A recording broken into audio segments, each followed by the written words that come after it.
In 1888, the mines underneath Butte, Montana, produced $23 million in mineral output. That's one city, in 1 year, in a territory that wouldn't become a state for another 12 months. Adjust that figure for inflation, and you're looking at something north of $700 million in today's dollars, pulled out of a windswept hillside at nearly 6,000 feet above sea level, in a place that had been a dying gold camp just 15 years earlier. By the time the 20th century opened, the city sitting on top of those mines was the largest between Minneapolis and Spokane, a boomtown so improbable and so flush with money that its residents built it to look like Chicago. They didn't quite pull it off, but they came closer than anyone had a right to expect. The story starts with failure. In 1864, prospectors found gold in the gulches around a conical peak they called Big Butte, and a small placer camp took shape. Within a few years, the easy gold was gone, panned out, as they said, and by 1870, the place had nearly vanished. A handful of miners hung on, stubborn or broke or both, scratching at quartz ledges that everybody else had abandoned. One of them, William Farland, believed there was still value locked in the rock. In 1874, he proved it, pulling silver-rich ore from his asteroid claim. That was enough to attract attention and money. William Andrews Clark, a young Pennsylvanian who had figured out early that selling goods to miners beat being one, showed up with capital. He'd started hauling supplies between Salt Lake City and the Montana camps, moved into banking, and discovered he had a talent for repossessing mines from men who couldn't pay their loans. Clark financed Farland's operation, bought claims of his own, and by 1876, when silver ore could finally be treated profitably, Butte City had 1,000 residents and a reason to exist again. But silver was a warm-up act. The real fortune was hiding a few hundred feet deeper, in veins of copper so rich they would reshape American industry. The man who found it, or rather the man shrewd enough to know what he was looking at, was Marcus Daly, an Irish immigrant who'd learned underground mining on the Comstock lode in Nevada. In 1876, the Walker brothers, a Salt Lake banking and mining outfit, sent Daly to Butte to manage their Alice mine. He was good at it. He was also watching. By the late 1870s, the silver veins were thinning, and miners kept running into a reddish ore they couldn't do much with. Daly recognized it as chalcocite, copper sulfide, and spectacularly high-grade copper sulfide at that. Thomas Edison had just patented the incandescent light bulb.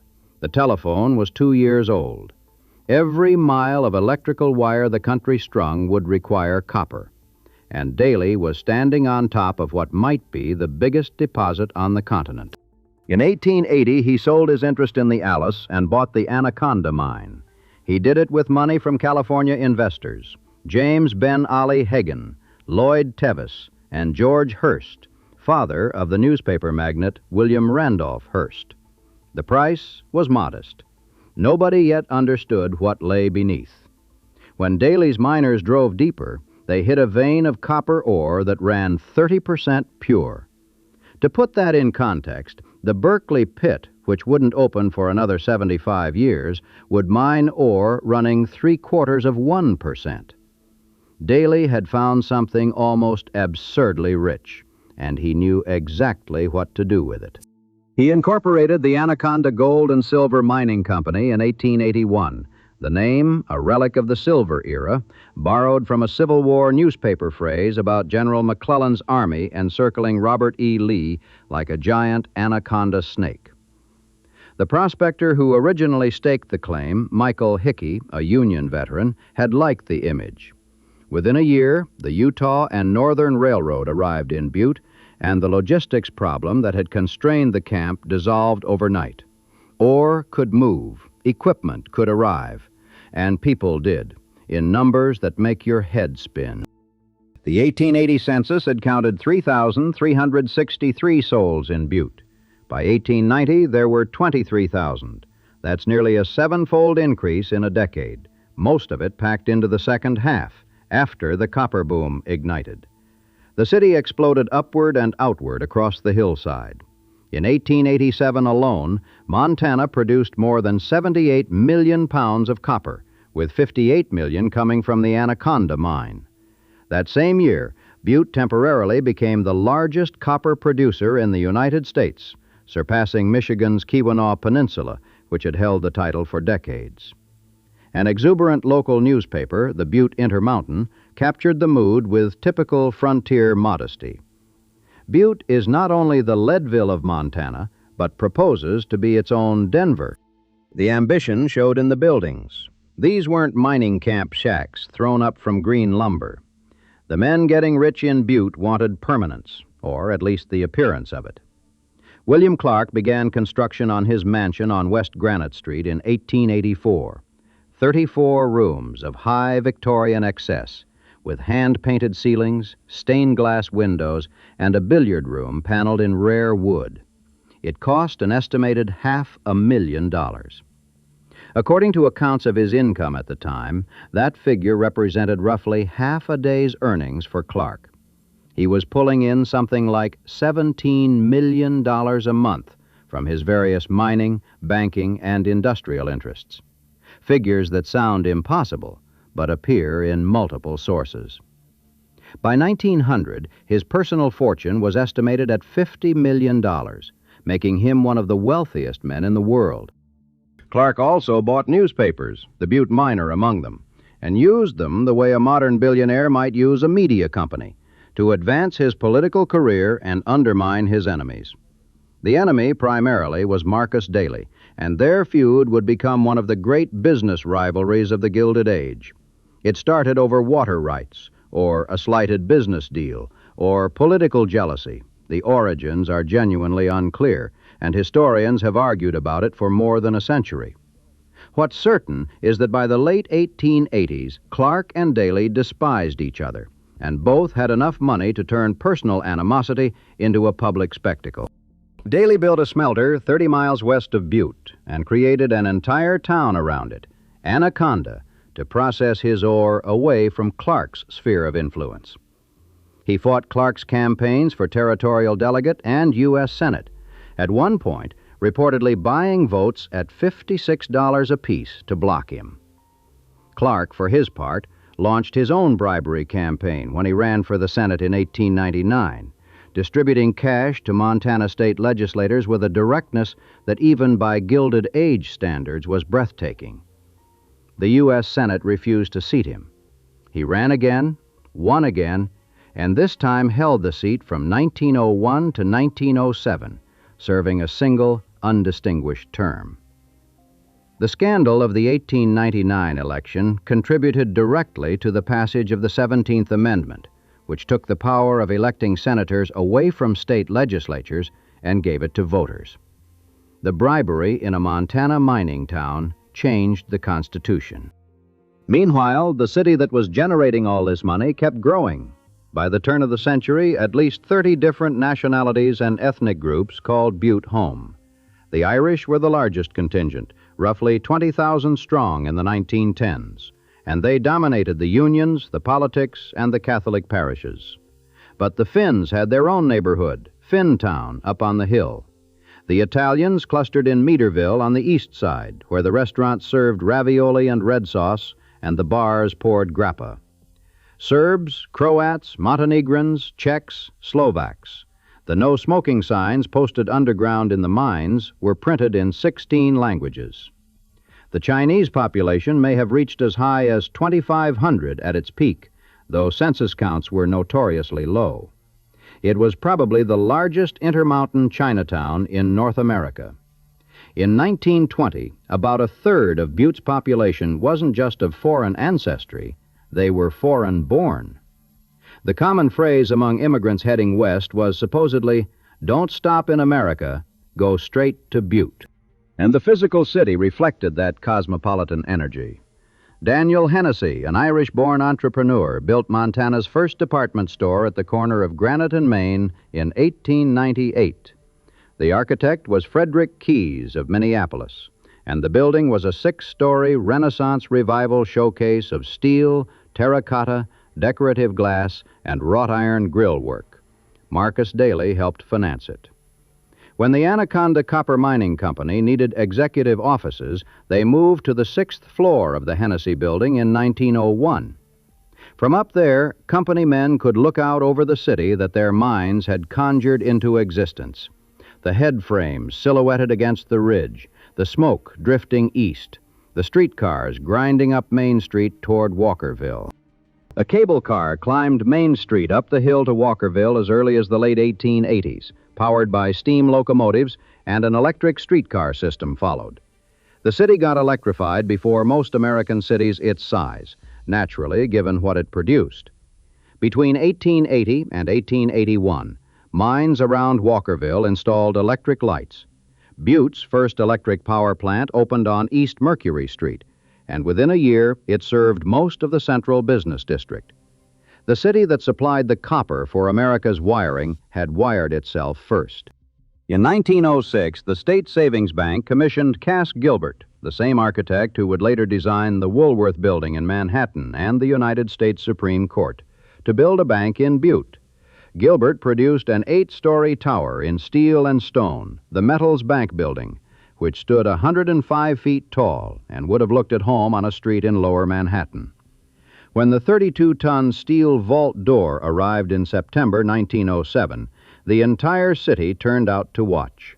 It was hauled from the Northern Pacific rail yards on an improvised truck pulled by 36 horses up an unpaved hill to its new home.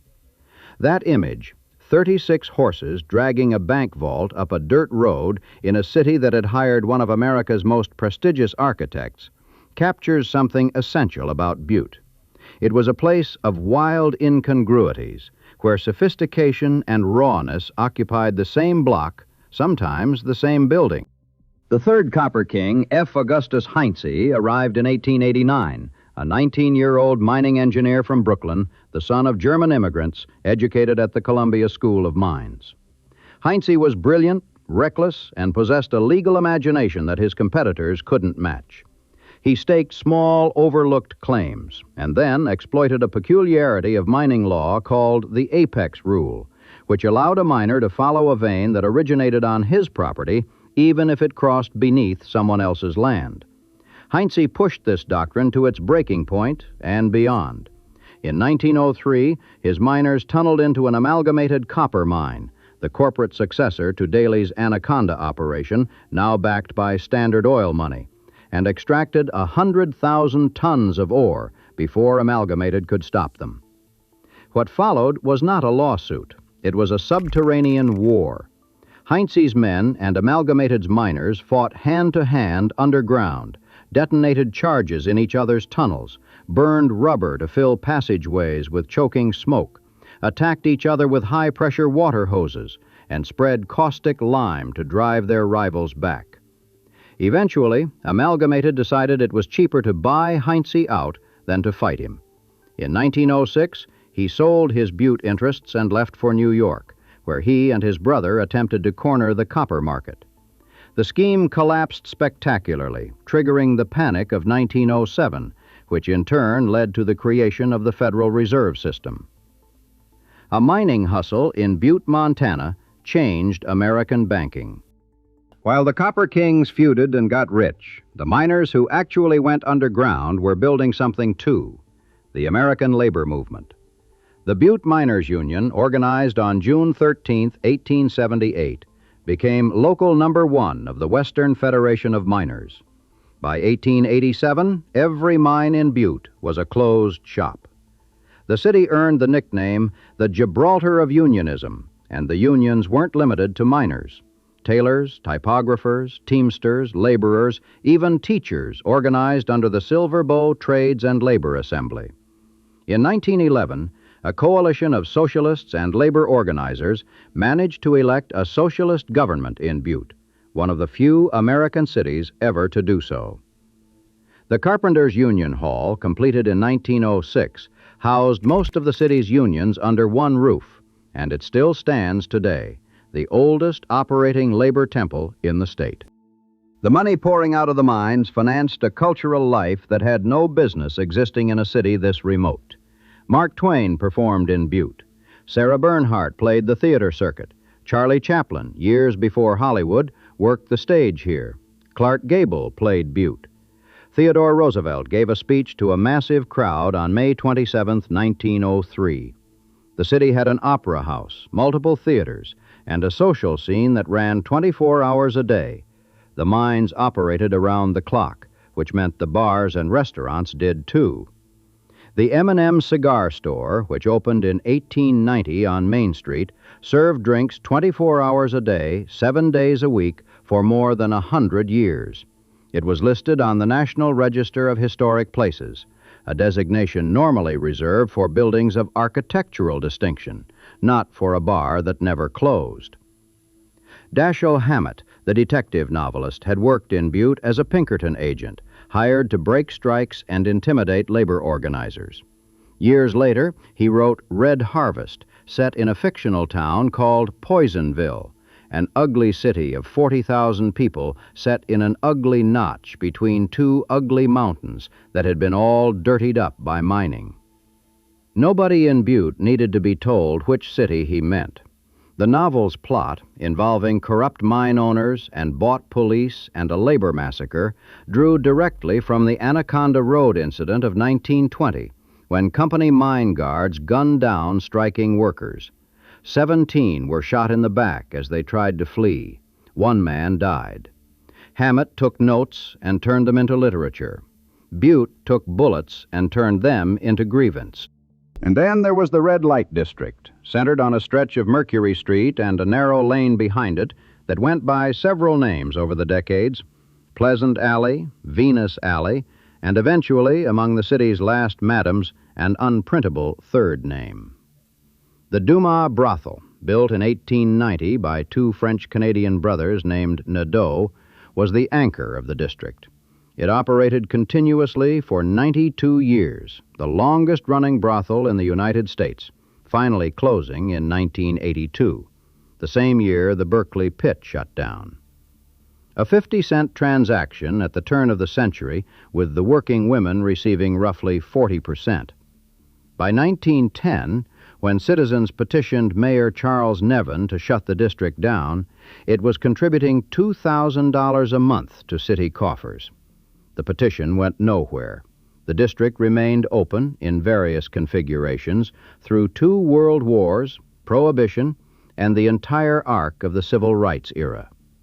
When the city ordered the women to wear longer skirts and high-necked blouses, they complied, then cut holes in their window blinds so customers could still see their faces, and carved new doorways into the backs of their cribs opening onto the alley. In Butte, the heart of the American labor movement, even the prostitutes organized, at least briefly, tapping their windows in solidarity during a crackdown. William Clark, the man who wanted to be a statesman as badly as he wanted to be rich, gave Butte one last gift before his attention turned permanently to New York. In 1899, needing to win favor for yet another Senate bid, he bought a 23-acre parcel of land on the east side of town and created Columbia Gardens, an amusement park that eventually grew to 68 acres. It had a wooden roller coaster, a carousel, a lake for swimming and canoeing, a greenhouse that grew elaborate floral arrangements in shapes like butterflies and harps, a zoo with wolves and bears and mountain goats, a ballroom in a grand pavilion that hosted dances and big band performers, and the baseball field where the Butte miners played. Admission was free. Clark ran a trolley line to the park, and children 16 and under rode it free every Thursday during the summer, Children's Day, a tradition that lasted from 1903 until the park's final Thursday in August, 1973. For 74 years, Columbia Gardens was the only major amusement park in Montana. When Pat Kearney wrote a book about it in 1994, his publisher's summary described the park as a treasure more valuable than all the copper, silver, and gold taken out of the mines in Butte. That might sound like sentiment, but people who grew up going to the gardens will tell you it isn't.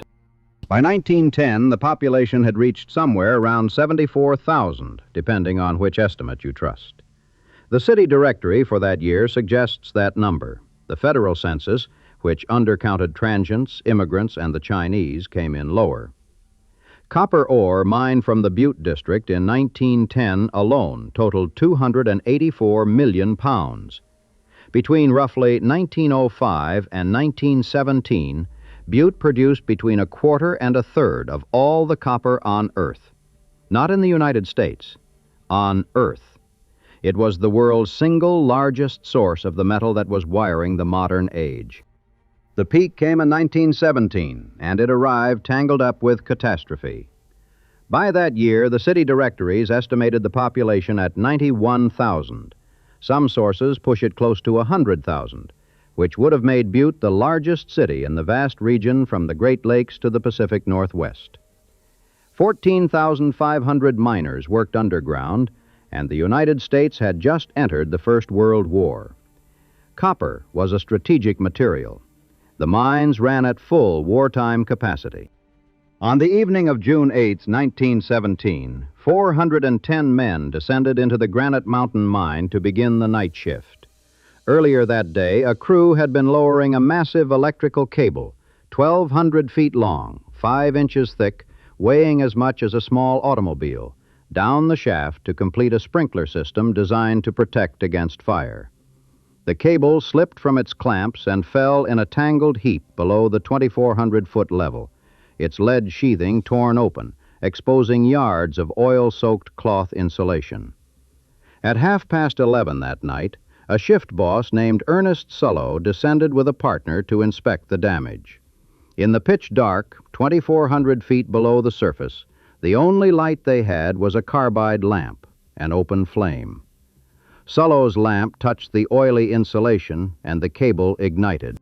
The fire climbed the shaft like a chimney. Within 20 minutes, toxic smoke was pouring out of the Speculator mine an eighth of a mile away. The underground workings were interconnected, a labyrinth of more than 10,000 miles of tunnels, and the poison found every passage. Most of the men who died that night died of suffocation, not burns. 168 miners were killed. It remains the deadliest hard rock mining disaster in American history. In the chaos underground, a man named Manus Dugan, a nipper, the worker who sharpened and delivered tools, knew the tunnels well enough to understand there was no safe route to the surface. He gathered 29 men and led them to a dead-end crosscut where they built a bulkhead, sealing themselves in. They waited 36 hours in blistering heat. Then Dugan left the bulkhead to find help. He didn't make it, but 25 of the men he'd saved did. The rescue operation searched over 30 miles of drifts and crosscuts in air saturated with carbon monoxide over 7 days without losing a single rescue worker. 155 bodies were recovered. The disaster broke something open in Butte. Miners walked off the job at mines across the city. A new union, the Metal Mine Workers, formed within 2 weeks. Frank Little, an organizer for the Industrial Workers of the World, arrived to support the strike. On August 1, 1917, 6 masked men dragged Little from his boarding house, tied him to the back of a car, and hanged him from a railroad trestle on the south edge of town. The Montana Vigilante Code, 3777, was pinned to his clothing, his kneecaps scraped raw from being dragged. His killers were never identified. His funeral procession drew more than 3,000 mourners. Federal troops occupied Butte and kept the mines running by force. The strike officially ended in December. The miners got almost nothing. That year, 1917, was the absolute zenith. Copper production from the Butte mines peaked and began a decline that would never reverse. The end of the war crashed copper prices. The population dropped. The 1920 census recorded 41,611 within the city limits, with Silver Bow County at 60,313, a devastating fall if the 1917 estimates of 90,000 or more were even close to accurate. Thousands of people simply left. The 1920s brought what optimists called stability and realists called a long exhale. 2 substantial buildings went up in the business district during the entire decade. Just 2. One was the Finland Hotel, which opened on New Year's Day, 1924, modeled in miniature after the Hotel Astor in Times Square. 9 stories, French Second Empire mansard roof, designed by the Great Falls architect George Shanley and built by Albert Broadland. James Finland, son of a wealthy mining pioneer, put up the money. The plan called for twin towers, but the stock market crash of 1929 killed the second one. If you look at the Finland today, you can see the stubby remnant of the matching tower that was never finished, a permanent architectural stutter, ambition interrupted by arithmetic. The other building was the Fox Theater, renamed the Shrine Auditorium, which gave Butte one more grand public room just as the era that would have filled it was ending. Marcus Daly had died in 1900 in New York, before the full consequences of his copper empire were visible. Clark died in 1925 at 86, leaving behind a $200 million fortune and almost nothing in Montana. His real estate, his wire company, his sugar plantations, his bronze foundry were all elsewhere. Hines had died in 1914, nearly penniless, in Saratoga, New York, having burned through the fortune he'd extracted from Butte in less than a decade. 3 men who'd pulled billions in today's dollars out of a Montana hillside. And when all 3 were gone, the hillside was still there, and Butte was still digging. The Anaconda Copper Mining Company, the corporate descendant of Daly's original venture, became one of the largest corporations in the world by the late 1920s. In 1928, it absorbed the last of Clark's Montana holdings. By 1930, it controlled virtually everything on the Butte Hill. Anaconda didn't just mine copper. It owned newspapers across Montana, lumber operations, railroads. Montanans called it the company, the way people in a company town always identify the single employer that controls everything. The Hennessy Building, where Anaconda kept its executive offices on the 6th floor, became the de facto capital of Montana. Decisions that shaped the state were made there, not in Helena. The company prospered through the Second World War. Copper was again a strategic material, and the Butte mines produced. In 1956, Anaconda posted the largest annual income in its history, $111 million. And yet that same year marked the beginning of the end, though almost nobody recognized it. The accessible high-grade veins were exhausted. Mining costs rose every year. The ore that remained was diffuse, spread through enormous volumes of rock. Underground mining, the dangerous, labor-intensive, skilled work that had defined Butte for 80 years, was becoming economically unsustainable. The solution was the Berkeley Pit. In 1955, the Anaconda Company broke ground on an open-pit mine just east of downtown, named after the old underground Berkeley mine whose shaft sat near the new excavation. The logic was straightforward. Instead of sending men down narrow shafts to chip ore from veins at 3,000 feet, you remove the mountain itself, scraping the rock out in terraces with enormous trucks and shovels. It was safer. Over a century of underground mining, roughly 2,300 men had died in Butte's tunnels, an average of about 25 a year. The Berkeley Pit, in 27 years of operation, recorded 6 fatalities. It was also vastly more efficient, which meant vastly fewer jobs. Within the first year, the pit was extracting 17,000 tons of ore per day. By 1962, production had reached 320,000 tons daily, around the clock, 7 days a week. But the pit had a geometric requirement that underground mining did not. To go deeper, it had to go wider, or the walls would collapse. And what lay in the path of that widening was the city itself. Meaderville went first, the Italian neighborhood on the east side, with its restaurants and bars and the Holy Savior Church. The Anaconda Company bought it out. The people of Meaderville, it turned out, owned their houses, but not the land underneath them. They received compensation for the structures. The ground they'd lived on for decades belonged to the company, and the company wanted what was under it. McQueen went next, then Dublin Gulch, then Finntown, then portions of East Butte. The Holy Savior Church was buried under waste rock. A man assigned to the demolition crew later said, I felt like a murderer. In 1961, the Montana State Legislature passed a law granting private companies the right of eminent domain for pit expansion. Resistance, which had been difficult, became legally futile. The neighborhoods that the Berkeley pit consumed had been some of the most vibrant in Butte, the ethnic enclaves where immigrant families had built lives around the mines that now destroyed their homes. Meaderville's restaurants had been famous across Montana. The churches had baptized generations. Now the houses were knocked down, the basements filled, the streets graded over. On your phone today, if you pull up a map of Butte and zoom into the east side, you can still see the ghostly labels: Meaderville, McQueen, East Butte. The names float over empty ground, marking neighborhoods that exist only in databases and memory. By the 1970s, the Anaconda Company was in trouble that had nothing to do with the Butte Hill. In 1923, the company had bought the Chuquicamata mine in Chile, at the time the largest cash transfer Wall Street had ever seen. For decades, the Chilean operation produced more copper more cheaply than Butte could. Anaconda's corporate attention and investment drifted south. Montana's mines were allowed to age without adequate reinvestment. Then, in 1971, Chile's newly elected socialist president, Salvador Allende, nationalized the American-owned copper mines. Anaconda lost 2/3 of its copper production overnight. The military coup that overthrew Allende in 1973 eventually produced a compensation payment of $250 million, but the damage was done.